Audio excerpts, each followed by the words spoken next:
Style వచ్చింది. గజమాలలో క్రేన్లు పెట్టి వేస్తా ఉన్నారు. అది తెగినట్టుంది. ఒకసారి విజువల్ ప్లే చేయండి. వాళ్ళ కొద్దిగా త్రుట్లో తప్పిందండి ప్రమాదం.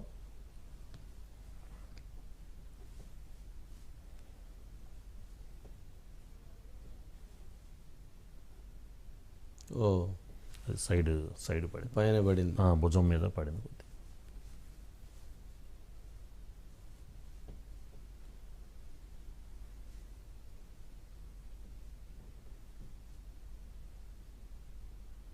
ఎంత వెయిట్ ఉన్నది. విధంగా కూడా పోలీసు భద్రతా వైఫల్యం కూడా ఉందని చెప్పానని ఒక అంశాన్ని చూడాలి. అక్కడ చూడాల్సింది ఏంటంటే జనరల్గా అది ఒక దండ ఒక 50 కేజీలో 60 కేజీలో ఉంటుంది వెయిట్. క్రేన్ తోటి సాయం, క్రేన్ అంటే పైన పెద్ద ఎనపై అవన్నీ ఉంటాయి.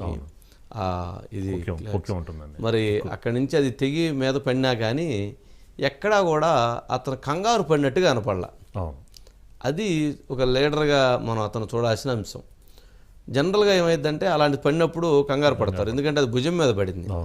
భుజం మీద అంటే తల మీద తగులుతూ భుజం మీద పడింది. అంత వెయిట్ది పడినా కానీ ఆయన వెంటనే ఎక్కడా కూడా మళ్ళీ అదే చిద్దులాసంతో దాన్ని స్వీకరించినట్లుగానే ఇదయ్యారు. అంటే కంగారు పడలా, భయపడలా.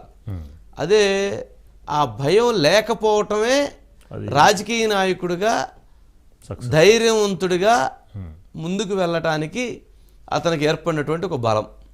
అదే గతంలో లోకేష్ అయితే కొంత భయపడి ఉండేవాడేమో, కానీ ఇప్పుడు అతనిలో వచ్చినటువంటి మార్పుకు సంకేతమే ఇదొక నిదర్శనంగా చూడాలి. నెంబర్ 1.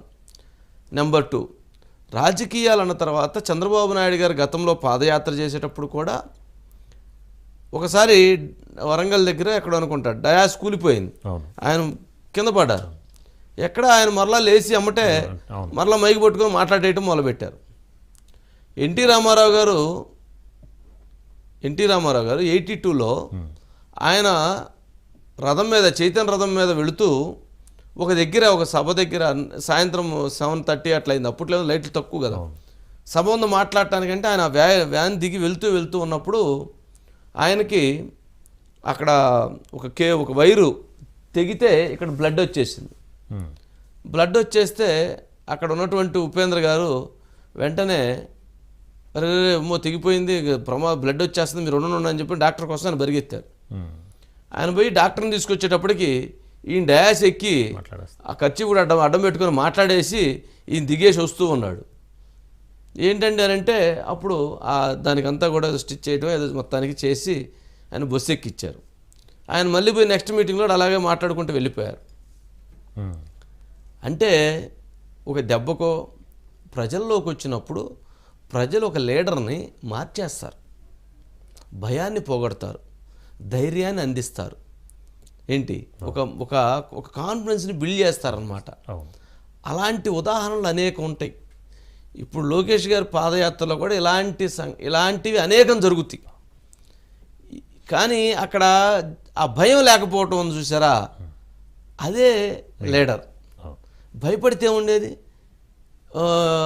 ఎమ్మటే రకరకాలుగా ట్రోల్ చేయటం మొదలుపెట్టేవాళ్ళు. అనిల్ ఉన్నట్టు